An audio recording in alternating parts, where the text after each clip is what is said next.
سيئات أعمالنا من يهد الله فلا مضل له ومن يضلل فلا هادي له أشهد أن لا إله إلا الله وحده لا شريك له وأشهد أن محمدا عبده ورسوله لا نبي بعده اللهم صل وسلم وبارك على نبينا محمد وعلى آله وأصحابه ومن والاه ما بعد رب اشرح لي صدري wa yassir li amri wahlul 'uqdatam min lisani yafqahu qawli Allahumma 'allimna ma yanfa'una wanfa'na bima 'allamtana Allahumma hdina wahdi bina waj'alna sababan wasabilan liman ihtada.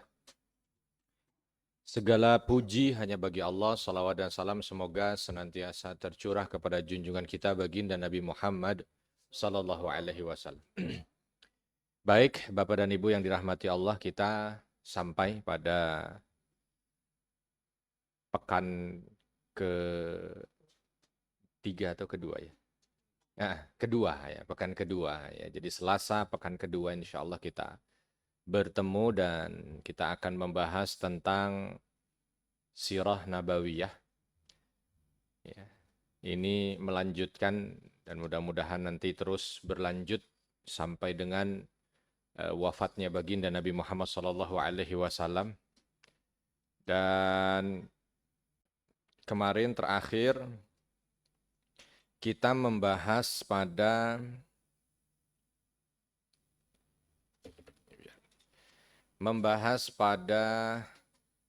hijrah Nabi Muhammad SAW. Ya, kita sampai pada hijrah baginda Nabi Muhammad SAW dan mungkin kala kemarin saya juga sudah sampaikan hijrah ini memang sesuatu yang berat ya. Bayangkan berjalan dari satu tempat yang menjadi kampung halaman, tempat tinggal yang Nabi tidak pernah ada bepergian dan menetap di satu tempat gitu ya. Tiba-tiba harus terusir. Terusir dan di saat terusir itu dalam upaya pembunuhan.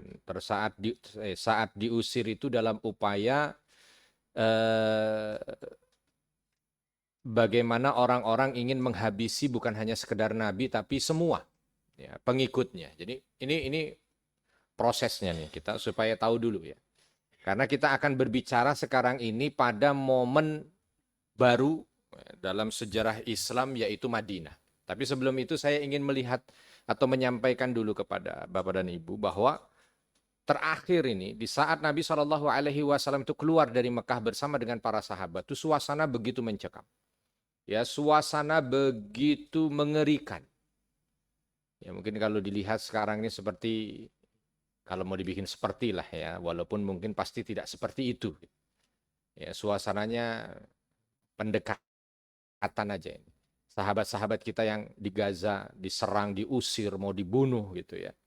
Nah, itu kan ketika tidak bisa lagi tinggal di situ dan harus keluar, nah, seperti itulah dia. Gambaran dan bayangannya. Jadi keluar itu tidak memiliki apa-apa, keluar itu dalam kondisi yang betul-betul nol ya, bahkan mungkin terpuruk. Ya. Ini kemarin kita bahas di perjalanan hijrah Nabi. Di saat Nabi hijrah itu ada momen di mana Nabi itu di saat di tengah perjalanan kehabisan bekal. Ya, kalau kehabisan bekal itu kan berarti tidak membawa bekal yang cukup. Maka harus singgah di sebuah tenda. Ini perjalanan hijrah dari Mekah menuju ke Madinah itu. Ada kisah hijrah di sebuah tenda. Yang memang tenda ini dikenal sebagai tenda dermawan. Ya, siapapun dari orang-orang yang dalam perjalanan kehabisan makanan, minuman, bekal, mampir di tenda itu akan dijamu. Ya, itu akan diberikan apa yang mereka butuhkan dari bekal. Tapi begitu sampai di tenda ini, dan tenda ini punya keluarga Abu Ma'bad. Mereka, Abu Ma'bad dengan istrinya Ummu Ma'bad ini tinggal di kampung sebelah, tapi mereka punya tenda. Tenda itu dia gunakan untuk menjamu orang. Sengaja itu disediakan makanan, minuman, bebas. Kalau orang lagi dalam safarnya, kehabisan makanan, mampir di situ, ambil. tidak perlu QRIS, ya. Tidak perlu transfer. Walaupun orangnya nggak ada, ambil aja. Nah, ini karomnya orang Arab tuh begitu tuh. Kalau sudah karom tuh luar biasa. Karom itu artinya dermawannya.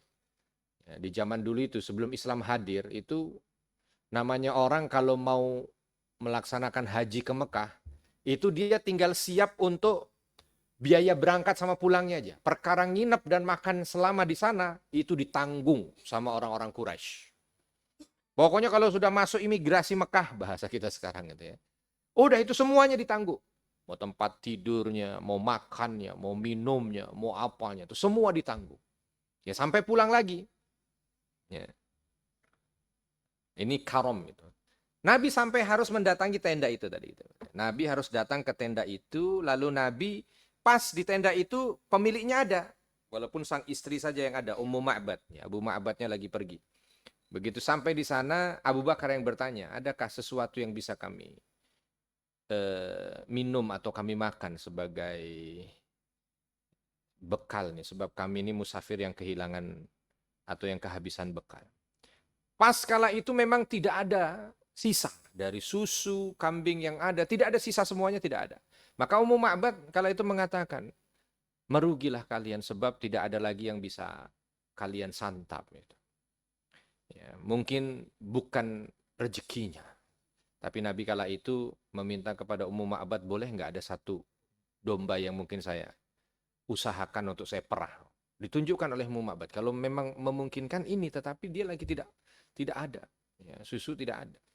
Oleh Nabi diperah dan ternyata keluar. Ya, dengan kisah yang mungkin bulan lalu saya ceritakan itu. Ya. Intinya, Nabi SAW sampai pada titik di mana beliau tidak punya. Dalam perjalanan itu habis bekal.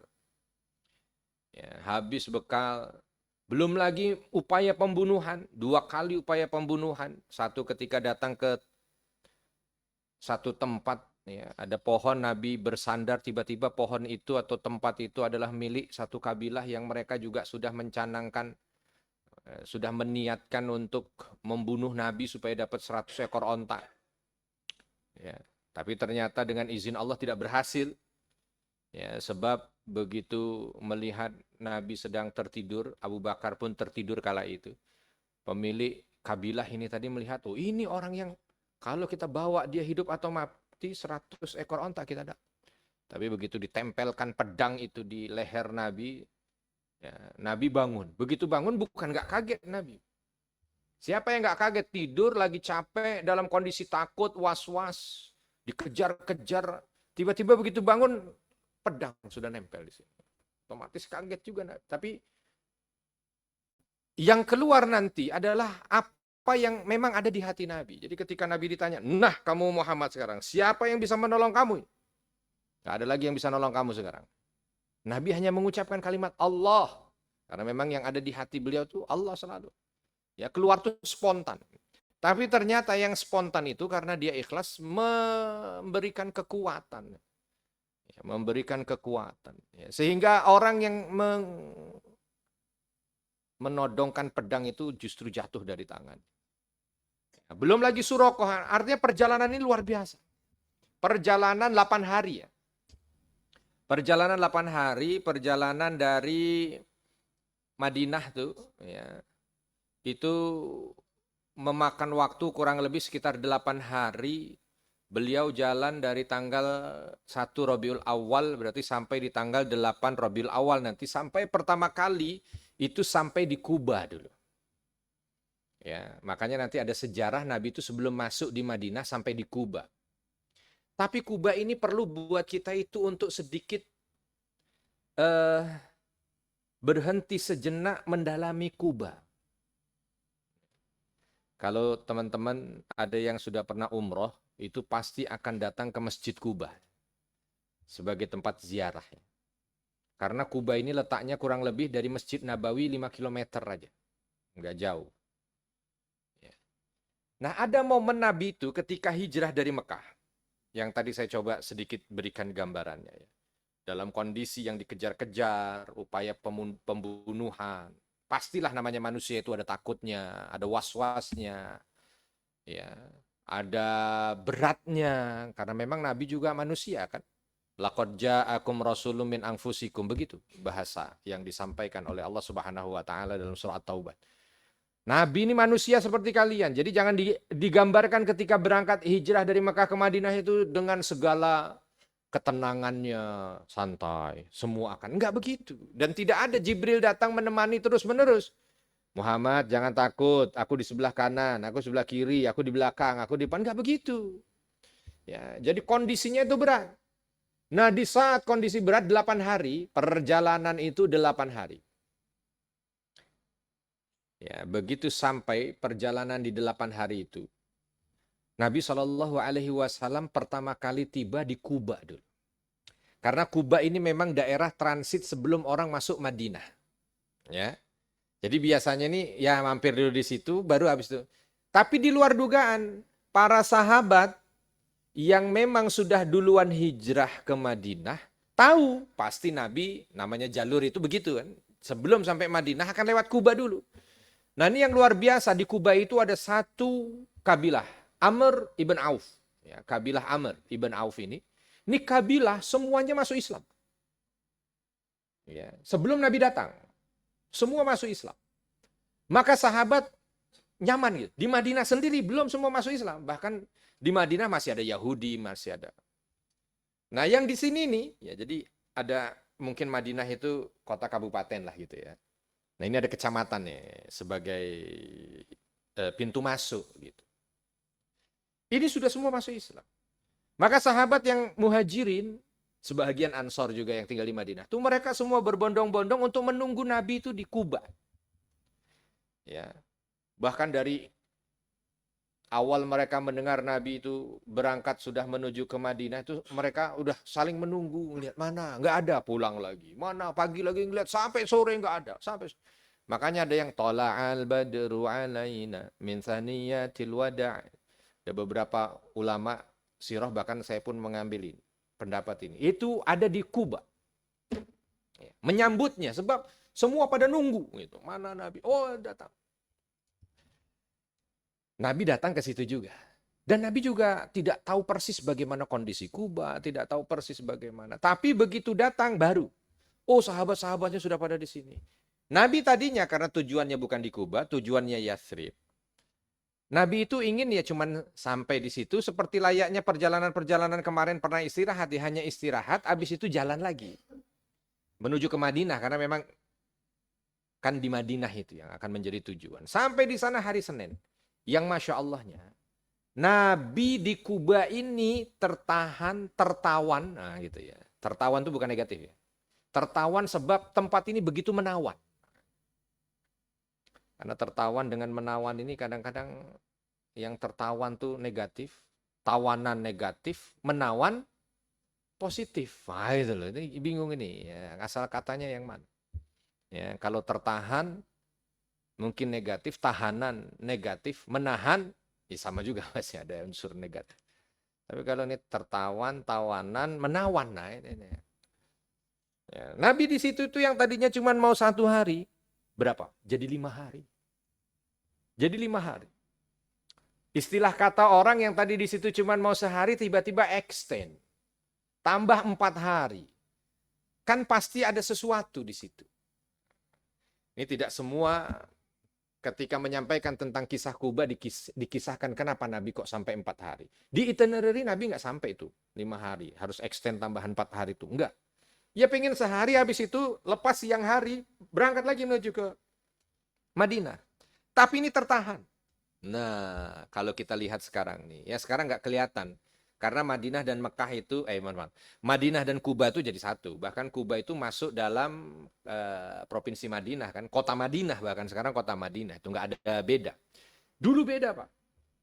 Ya antara Kuba dengan Madinah. Gambarannya nih ya, yang membuat Nabi itu menjadi nyaman sekali di sana, sehingga itu kok sampai 5 hari betah gitu. Satu penduduknya. Ya, kebayang 8 hari perjalanan ini dikejar-kejar. 8 hari perjalanan ini dihantui rasa takut. Ya, dicari orang mau dibunuh. Sampai di satu tempat, yang tempat itu orangnya ini begitu Nabi masuk daerahnya aja senyuman semua mengembang. Sambutan. Jadi ini habis dari tempat yang begitu mengerikan sampai di tempat yang nyaman. Gitu. Kebayang ya? Kita habis dari luar dikejar-kejar, tiba-tiba masuk ke satu tempat langsung disantri. Selamat datang. Gitu kira-kira gimana rasa hati? Ya minimal rasa takut itu bisa ditekan sedemikian rupa. Ya, persis seperti anak-anak ketika di luar dia lagi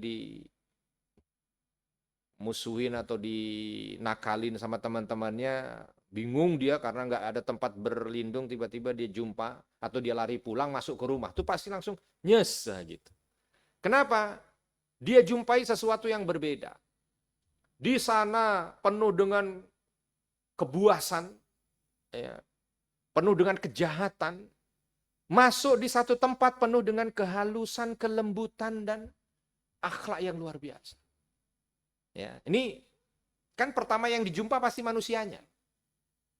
Nabi mendekati Kuba itu masih dalam kondisi takut. Ya, masih dalam kondisi yang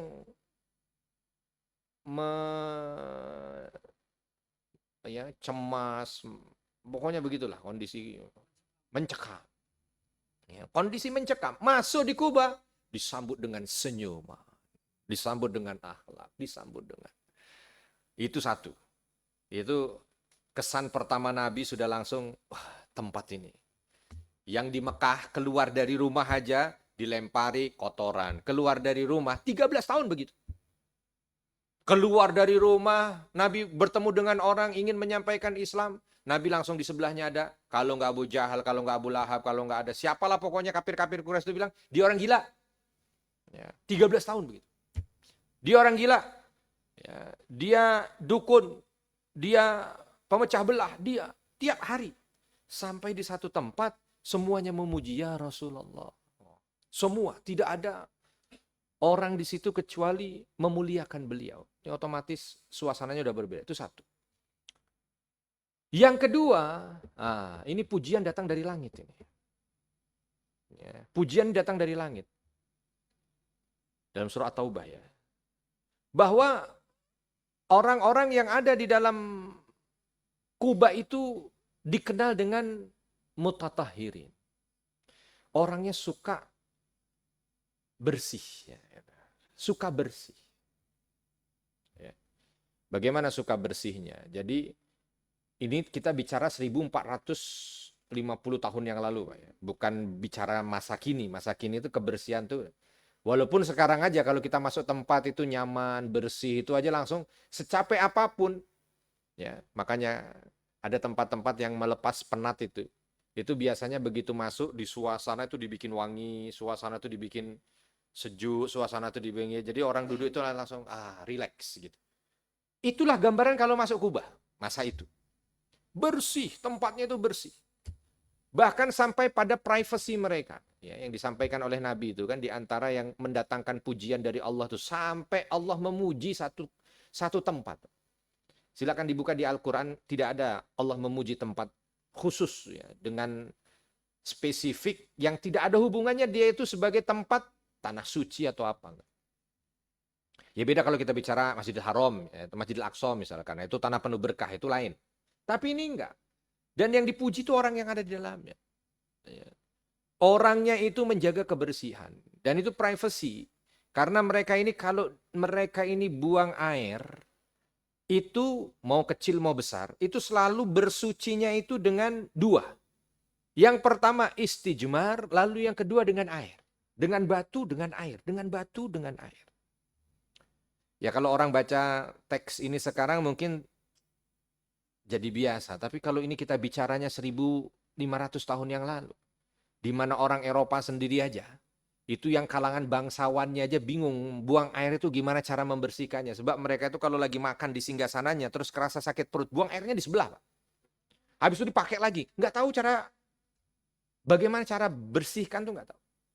Ya, itu banyak catatan menyampaikan ketika Baghdad sudah menjadi kota 1001 malam tuh. Beberapa ulama melihat daerah utaranya yang sekarang menjadi Rusia. Yang dulu sudah ada kerajaan besar di sana. Tapi begitu datang ke sana mengerikan sebab melihat ternyata rajanya hanya cara bersuci atau bersih dari buang air aja nggak tahu cara. Habis makan langsung di situ. Habis itu kesini lagi makan lagi. Nggak tahu. Ya belum lagi nanti yang punya keyakinan-keyakinan yang nggak jelas ya. Tapi ini kampung udah tahu. Dan itu bukan kala Nabi datang, bukan. Itu turun-temurun. Dan tempatnya itu semua bersih. Bukan sekedar bersih, wangi. Ini Kuba. Ya. Dulu orang itu kalau mau wangi itu harus modal. Apalagi ini kita bicara 1.500 tahun yang lalu. Ya. Makanya nanti Nabi diantaranya nih, kalau sudah di Madinah, kalau di Mekah memang tidak ada riwayat. Tapi kalau sudah di Madinah, Nabi itu terkenal yang wangi. Ya, beliau tuh wangi, suka minyak wangi, apa segala macam. Ya nggak berlebihan juga kalau misalkan kita bicaranya ini diantara yang memberikan kesan Nabi ketika di Kuba. Karena di Kuba itu memang orang-orangnya suka wangi. Datang ke satu tempat. Yang berikutnya tempatnya ini, kalau bahasa kita sekarang ini alamnya itu indah. Oh, ini Kuba. Makanya kalau datang ke Kuba sekarang, ya yang masih ada sisa-sisa itu satu kebun korma. Di sana itu subur tanahnya. Jadi tempat dulu di zaman kalau secara geologi ya, di zaman purba, Madinah ini ada pernah punya gunung berapi. Yang sekarang udah nggak ketahuan lagi gunungnya di mana. Tetapi tanah vulkaniknya itu masih ada. Dan itu subur. Dan itu yang menjadi batas barat dan timur itu yang menjadi batas tanah haram Madinah. Yang disebut dengan Harat, Wabar. Nah itu di salah satunya itu Kuba. Ya. Makanya di sana kalau ada yang pernah ke Mekah, kalau ada yang pernah umroh atau haji, lalu ke Madinah, lalu ada city tour, lalu ada city tournya itu ke kebun korma, itu pasti di daerah itu. Nah ini nggak ada di sebelah Masjid Nabawi, nggak ada. Kebun korma di sebelah Masjid Nabawi nggak ada. Ya, di selatannya Baqi nggak ada kebun korma di situ, sebab itu bukan daerah yang subur. Dan Madinah pada masa Nabi ya sebesar Masjid Nabawi sekarang. Nah, Kuba subur. Tempatnya itu subur, panas seperti Madinah kalau pas lagi panas. Tapi karena dia itu banyak pohon rindang, jadi masuk di situ itu sejuk. Pohon-pohon korma yang besar itu sejuk. Ditambah di situ terkenal dengan daerah aliran sungai pada masa dahulunya. Sehingga banyak sumber-sumber air. Ya, jadi ada kadang-kadang oase besar gitu. Nah itu kalau lagi ada hempasan angin, itu langsung sejuk kerasa, apalagi di padang pasir. Ya, maka dulu ini tempat di mana orang itu kalau mau rilis bahasa sekarang itu. Karena Nabi itu ketika sudah pindah di Madinah, itu selalu sepekan sekali pasti datang ke Kuba. Sepekan sekali. Bahkan sampai ada hadisnya kan, barang siapa yang dia itu bersuci di rumahnya lalu datang ke Masjid Kuba, lalu sholat 2 rakaat di Masjid Kuba itu, maka dia akan mendapatkan pahala umroh sempurna. Tuh, coba. Promosinya sampai seperti itu. Ya, ini bukan promosi keinginan Nabi, enggak. Sebab memang Kuba ini tempat yang pujian itu datang dari langit. Allah langsung memuji dan datang dari Nabi. Datang dari Nabi.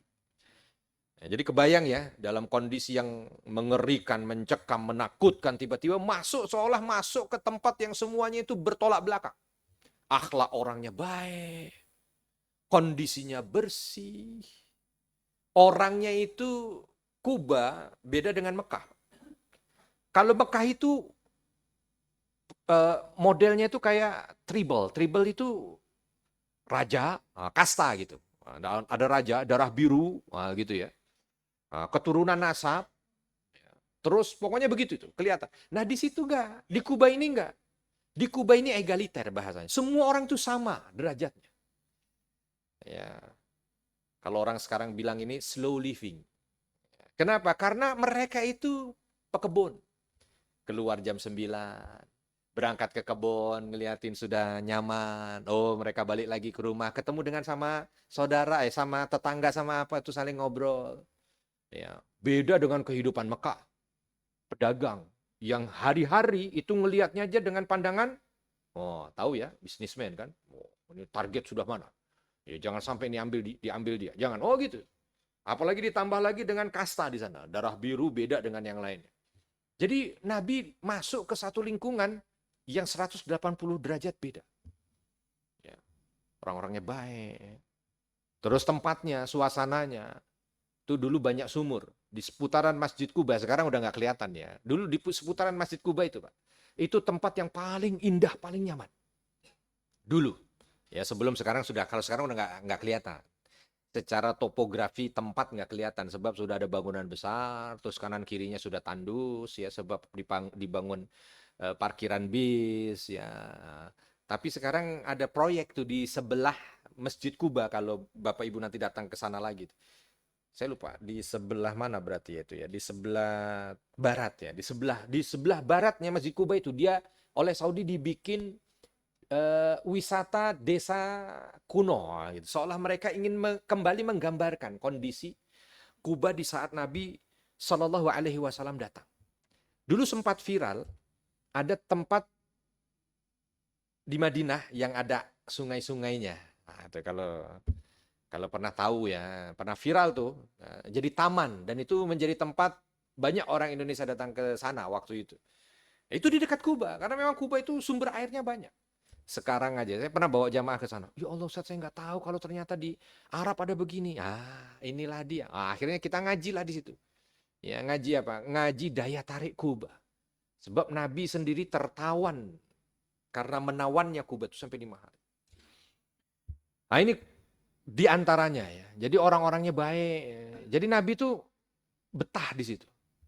Bayangkan ada satu tempat yang membuat Nabi betah. Itu kalau nggak berkah banget tempat itu kan. Ya, hanya ada 2 kisah tempat yang membuat 2 Nabi betah. Ya. 1 Nabi Muhammad terhadap Kuba. Dan 2 Nabi Ibrahim terhadap Hebron. Ya, Nabi Ibrahim terhadap Hebron pun begitu. Ya, cuman kita nggak ceritanya. Tapi cerita Nabi Muhammad terhadap Kuba itu. Ya. Sehingga besoknya ketika sudah persiapan ini para sahabat ingin membawa Nabi menuju ke Madinah, Nabi sebentar. Kayaknya ingin lebih lama istirahat di sini lagi.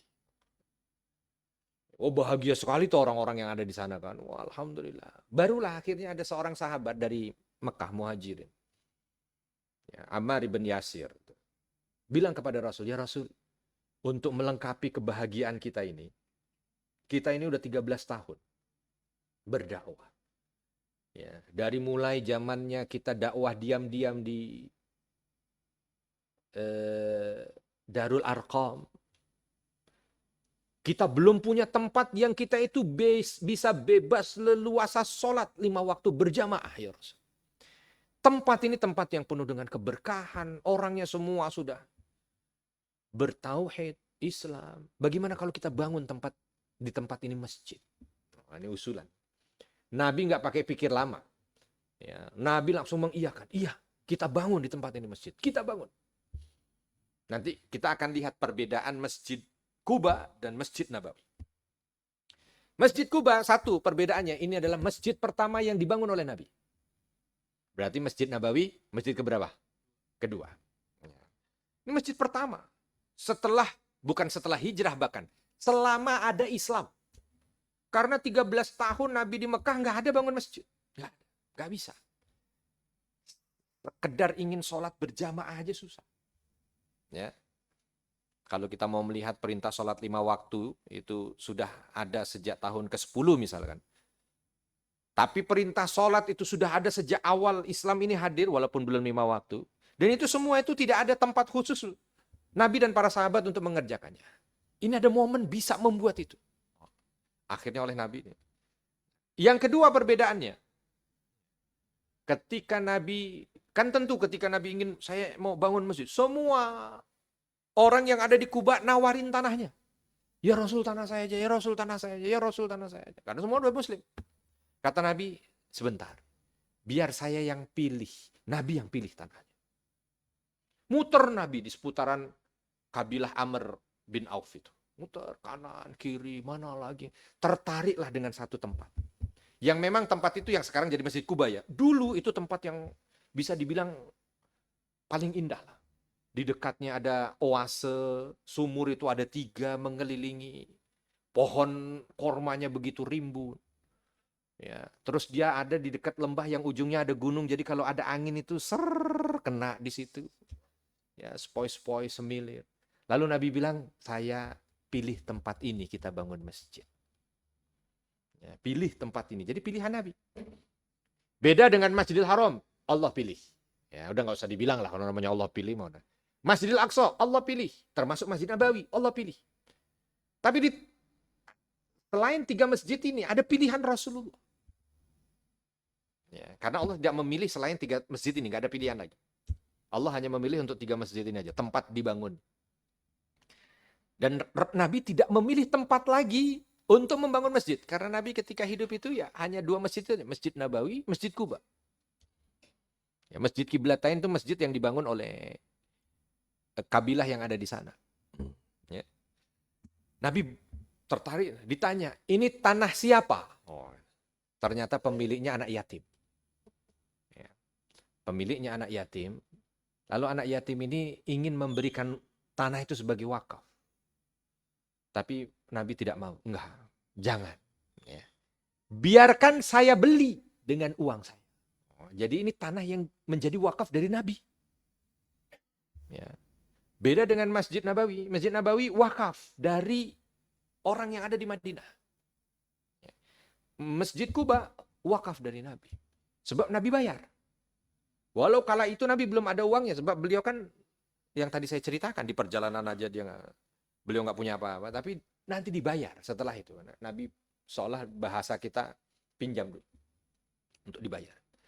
Ya, tapi ujungnya itu tanah dibeli Nabi.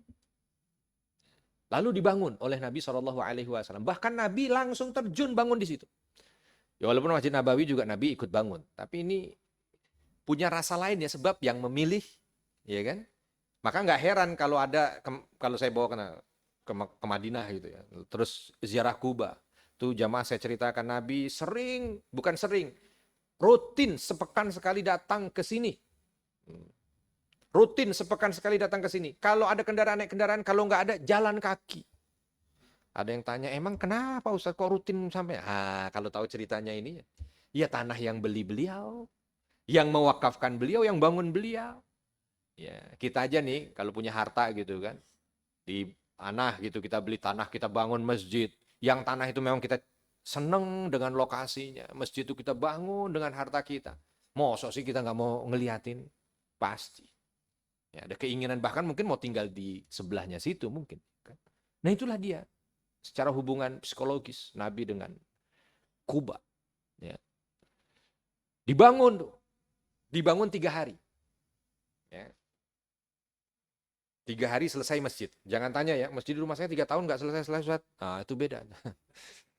Makanya masjid Kuba ini sampai langsung dapat apa? Pujian itu datangnya langsung dari Allah Subhanahu wa taala. La masjidun ussisa ala taqwa.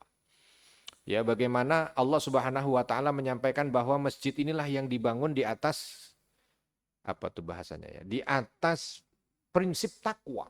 Ya, jadi langsung ada ada pujian tuh bukan cuma dari Nabi, tapi pujian tuh langsung dari Allah Subhanahu wa taala. Ya, menunjuk pada Nabi memang yang dibangun atas takwa, tapi menunjuk juga pada masyarakat yang ada di Kuba. 3 hari lah dibangun. Pokoknya itulah, banyak tuh ya, tentang Kuba. Dan penduduknya juga luar biasa, Pak. Penduduk Kuba itu, kalau ketemu yang asli ya, karena orang biasanya membandingkan begini, orang Mekah sama orang Madinah beda. Nah, orang Mekah ini keras-keras gitu. Orang Madinah kalau udah masuk Madinah itu lembut. Makanya suasana masjidnya juga kerasa ya. Padahal itu Madinah, Pak. Belum Kubanya. Gitu. Karena Madinah itu sudah kalau dibanding Kuba udah jauh bedanya.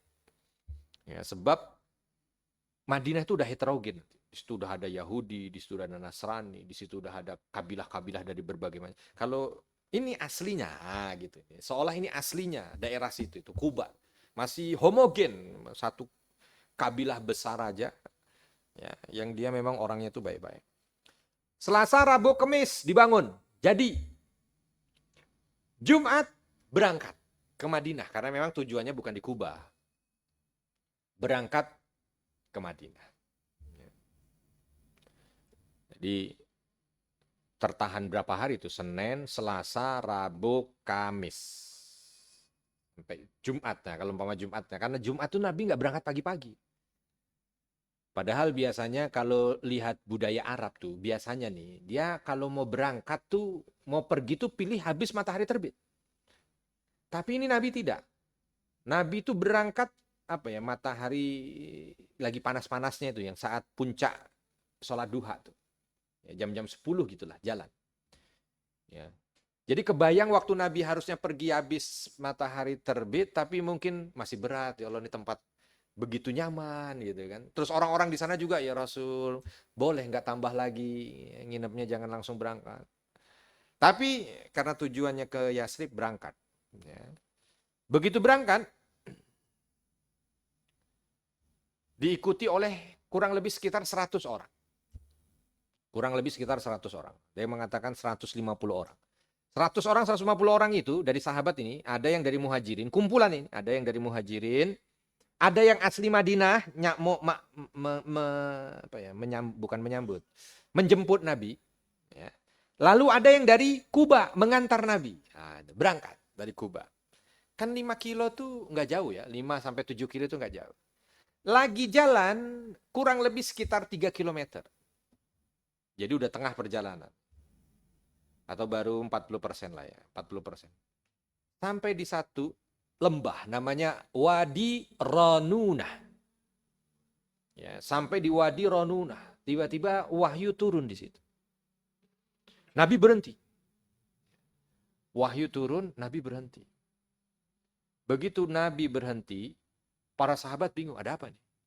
Mau balik lagi ke Kuba? Apa mau jalan? Atau ada yang mau ditanyakan? Atau setelah Nabi dalam kondisi yang para sahabat tahu itu adalah momen di mana Nabi menerima wahyu.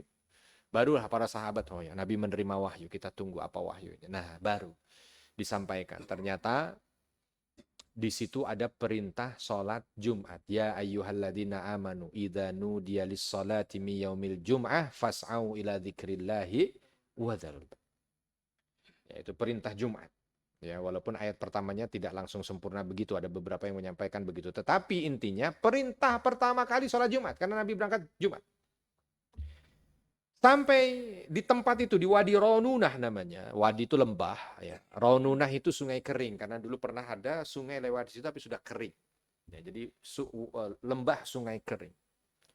Ya, sekarang kalau di sana gampang, sebab di situ oleh beberapa pemerintahan Islam turun-temurun dari zamannya kekhalifahan dinasti Bani Umayyah itu dibangun masjid, menjadi monumen, disebut Masjid Jumat di situ. Untuk menunjukkan Nabi pertama kali sholat Jumat di situ. Ya. Berhenti di situ Nabi, begitu disampaikan wahyu, Nabi menyampaikan, kita berhenti di sini. Sebab kita akan melaksanakan sholat Jumat. Para sahabat masih bingung, sholat Jumat. Apa sholat Jumat? Ya ini hari Jumat ini. Barulah di situ Nabi menyampaikan tentang syariat sholat Jumat. Bahwa sholat Jumat dilaksanakan di waktu zuhur, 2 rakaat dilaksanakan secara berjamaah. Yang Masya Allahnya ini untuk menunjukkan cerdasnya seorang Rasulullah. Nabi nggak balik ke Kuba. Nggak balik ke Kuba. Kan di situ ada masjid. Jalan nyampe masih. Nggak balik ke Kuba. Dan Nabi tidak lanjut ke Madinah. Tapi Nabi di tempat terbuka itu melaksanakan sholat Jumatnya. Ya, makanya banyak para ulama melihat ini. Ini apa? Dan ternyata kalau dikupas, walaupun Nabi nggak nyampaikan ya. Jadi jangan tanya, alasannya itu dalilnya mana? Bukan dalil. Sebab Nabi nggak menyampaikan. Saya di tempat ini karena 1, 2, 3. Nggak ada itu hadisnya. Tapi kalau orang yang memahami, dia akan melihat. Ya, bahwa 1 itu dijadikan sebagai upaya untuk menguatkan kembali. Ya. Sebab ini akan masuk ke tempat, Madinah itu masuk ke tempat di mana kondisi perjuangan dimulai. Maka nanti kita akan lihat tuh khutbah Nabi ya, yang akan disampaikan di Wadi Ronunah sebagai khutbah pertama Nabi dalam sholat Jumat. Bahkan mungkin bisa dibilang inilah khutbah pertama Nabi dalam sholat jamaah. Ya, kan khutbah itu adanya di mana aja? Di sholat Jumat. Idul Fitri, Idul Adha, belum ada Idul Fitri, Idul Adha, belum pernah sebelum ini. Ya, istisqa, belum pernah ada. Ya, kusuf, khusyuk, belum pernah ada. Jadi ini khutbah pertama. Makanya kalau mau melihat itu, bagaimana cerdasnya Nabi, lihat saja itu. Bagaimana momen di mana beliau itu berkhutbah. Khutbah di sini, khutbah di Fathu Makkah yang masyhur-masyhur aja. Khutbah Haji Wada, khutbah. Itu ada khutbah pertama Nabi SAW. Ya, nanti kita dari khutbahnya kita akan lihat betapa cerdasnya Nabi SAW. Sehingga rombongan ini, ya, sebelum masuk Madinah itu seolah mereka sudah siap lahir batin. Baik yang muhajirin yang mereka meninggalkan semua harta mereka yang mungkin di benak mereka masih ada rasa sedih, masih ada rasa kehilangan, ataupun Ansor yang kala itu dalam rasa bersiap untuk menerima saudara barunya yang pasti juga ada rasa mungkin ya namanya orang kita ada tamu datang ya kira-kira ya. Nggak usah munafik, mesti ada beratnya. Apalagi tamunya banyak. Datang ke rumah 50. Duh, tidur di mana ya? Bukannya nggak ikhlas, tapi kan kita mikirin makannya nanti apa ya gitu kan. Ada effort lebih. Yang ini kalau nggak ditata nih setan bisa masuk. Gitu. Akhirnya Nabi di situ dipersatukan. Sebab nanti selesai dari khutbah itu para sahabat itu berpelukan dan siap masuk menuju ke Madinah itu dan menyongsong peradaban baru. Maka ketika masuk waktu sholat. Ya, kalau Jumat kan khutbah dulu. Ya, mungkin ini diantaranya. Kalau Idul Fitri, sholat dulu. Nabi itu langsung naik. Sebelum naik itu, beliau tengok kanan, tengok kiri. Baru beliau sampaikan khutbah. Dan khutbah ini khutbah yang fenomenal. Apa isinya? Bulan depan. Isinya bulan depan. Sebab agak panjang khutbah Jumat. Khutbah Jumat. Pas waktunya ya, tinggal tersisa 10 menit. Ya. Mudah-mudahan kalau ada kesempatan kita akan lanjutkan besok langsung di materi khutbah pertama atau khutbah Jumat pertama Rasulullah SAW. Ini khutbah pertama Rasul dalam setiap momen apapun. Kalau ada kesalahan saya mohon maaf dan kepada Allah mohon ampun. Subhanakallahumma wa bihamdika asyhadu an la ilaha illa anta astaghfiruka wa atubu ilaik. Nanti ada talangan ya, ada informasi. Assalamualaikum warahmatullahi wabarakatuh. Wassalamualaikum warahmatullahi wabarakatuh.